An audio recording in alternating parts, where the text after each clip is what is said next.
பாரதிய ஜனதா கட்சியினுடைய தேசிய கட்சியினுடைய மாநில தலைவர் ஆக்டோபஸ் அண்ணாமலை அவர்கள் தமிழ்நாட்டிலே இருக்கிற கட்சிகளை எல்லாம் ஒழித்து கட்ட வேண்டும் என்று பேசி வருகின்றார்கள். ஆசை இருக்குது தாசில் பண்ண, ஆனால் அதிர்ஷ்டம் இருக்கிறது கழுதை மேய்க்க என்ற ஒரு பழமொழி கிராமத்திலே உண்டு. உழைப்பு இல்லாமல் அதிர்ஷ்டத்தை மட்டும் நம்பி இருக்கிற எதுவுமே ஆகாது என்பதற்கு எடுத்துக்காட்டு தான் ஆசை இருக்கிறது தாசில் பண்ண, ஆனால் அதிர்ஷ்டம் இருக்கிறது கழுதை மேய்க்க என்று கிராமத்திலே ஒரு பழமொழி சொல்வார்கள். அதே போல கிராமத்திலே சொல்வார்கள், நண்டு கொளுத்தால் வலையில் தங்காது என்று சொல்வார்கள். அதாவது கொளுத்த நண்டு வலையிலே தங்காமல் வெளியே சென்று வீண் வம்பு இழுக்கிற போது அந்த நண்டின் உயிருக்கே ஆபத்து வரும் என்பதை சூசகமாக நண்டு தன் வாழ்நாளை இழக்கும்.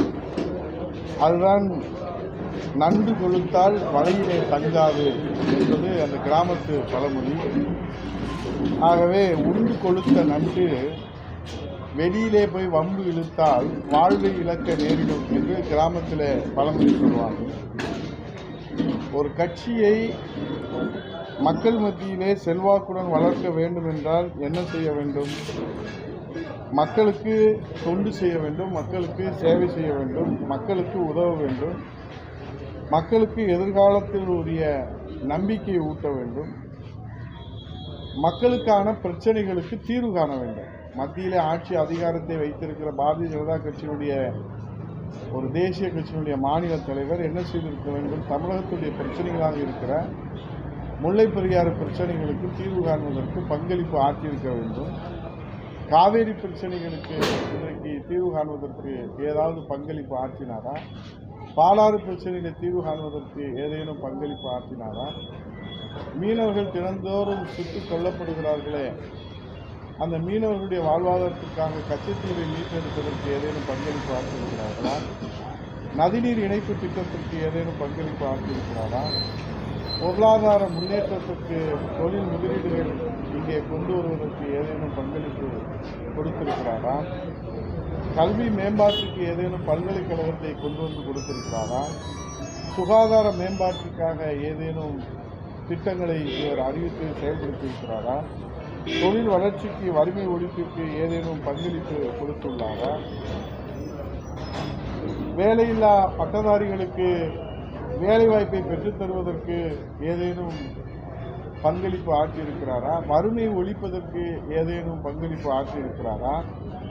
ஆனால் அனைத்து இந்திய அண்ணா திராவிட முன்னேற்ற கழகம் 52 ஆண்டு காலம் சமூக நீதி காப்பதிலே தொடங்கி இந்த தமிழகத்துடைய ஜீவாதார பிரச்சனைகளை தீர்த்து வைப்பதிலே சட்ட போராட்டம் நடத்தி அதில் தீர்வு கண்டிருக்கிறது. இந்த வரலாறு அண்ணாமலைக்கு தெரிந்திருக்கிறதுக்கு வாய்ப்பு இல்லை. அனைத்து இந்திய அண்ணா திராவிட முன்னேற்ற கழகம் சமூக நீதி கொள்கைக்காக 69% இடஒதுக்கீடை கொடுத்த இயக்கம் அனைத்து இந்திய அண்ணா திராவிட முன்னேற்ற கழகம். நம்முடைய புரட்சித் தலைவர் எம்ஜிஆர், இதய தெய்வம் தமிழகுலசாமி அம்மா, புரட்சித் தலைவர் ஐயா எடப்பாடி அவர்கள் இந்த இயக்கத்தை கண்ணை இமை போல் கட்டி காத்து வருகிறார்கள் என்று சொன்னால், இந்த தமிழகத்திற்கு, தமிழ் இனத்திற்கு, தமிழ் மொழிக்கு, தமிழக மக்களுக்கு, தமிழக மக்களுடைய வளர்ச்சிக்காக தன்னை அர்ப்பணித்து உழைத்த தலைவர்கள் புரட்சித் தலைவர் எம்ஜிஆர், புரட்சித் தலைவர் அம்மா, பேரறிஞர் அண்ணா, புரட்சித் தலைவர் ஐயா எடப்பாடி அவர்கள் உழைத்து வருகிறார்கள். இந்த வரலாறு தெரியாத ஆக்டோபஸ் அண்ணாமலை இன்றைக்கு மன அழுத்தத்தாலே அவர் மனநிலை பாதிக்கப்பட்டுவதைப் போல நேற்றைய பொதுக்கூட்டத்தில் பேசியிருக்கிறார்கள். ஒரு சிறந்த மனநல மருத்துவரை உடனடியாக அவர் சென்று ஆக்டோபஸ் அண்ணாமலை பரிசோதித்துக் கொள்வது மிகவும் நல்லது. ஏனால் அவருடைய வார்த்தையினுடைய வெளிப்பாடு பைத்தியக்காரத்தனத்தினுடைய மனநிலை கலங்கிய, சித்தம் கலங்கியது என்று கிராமத்தில் சொல்வார்கள். சித்தம் கலங்கியவர்கள் பேசுவது அவர்களுக்கும் தெரியாது, மற்றவர்களுக்கும் புரியாது, ஆதாரமும் இருக்காது, அடிப்படையும் இருக்காது. ஆகவே பதவி வெறி, அதிகார வெறி, அதிகார மோகத்தாலே, பதவி மோகத்தாலே, மன அழுத்தத்தாலே மனநலம் கலங்கி, சித்தம் கலங்கி சித்தப்பிரமை பிடித்தவர் போல அவர் பேசி வருவது தமிழ்நாட்டு மக்களுக்கு எந்த விதமான பிரயோஜனமும் இல்லை.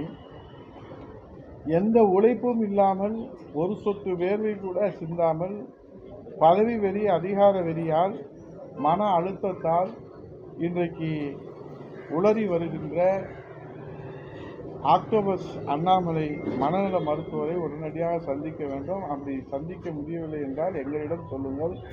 நாங்கள் எல்லாம் சைக்காலஜி படித்திருக்கிறோம். ஆகவே மனநல மருத்துவத்தை பற்றி நாங்கள் நன்கு அறிந்திருக்கிறோம். உரிய மருத்துவரை உங்களுக்கு மதுரையிலே கூட சேர்த்து விடுவதற்கு எந்தவித கட்டணம் இல்லாமல், ஒரு பைசா கட்டணம் இல்லாமல் நாங்கள் சேர்த்து விட்டு அந்த புண்ணியத்தை நாங்கள் சேர்த்து கொள்வதற்கும், இந்த தமிழ்நாட்டு மக்களை உங்கள் பைத்தியக்காரத்தனத்திலிருந்து மீட்டெடுப்பதற்கும் அது உதவும் என்கிற வகையிலே அந்த உதவியை செய்வதற்கு நாங்கள் முன் வருகிறோம்.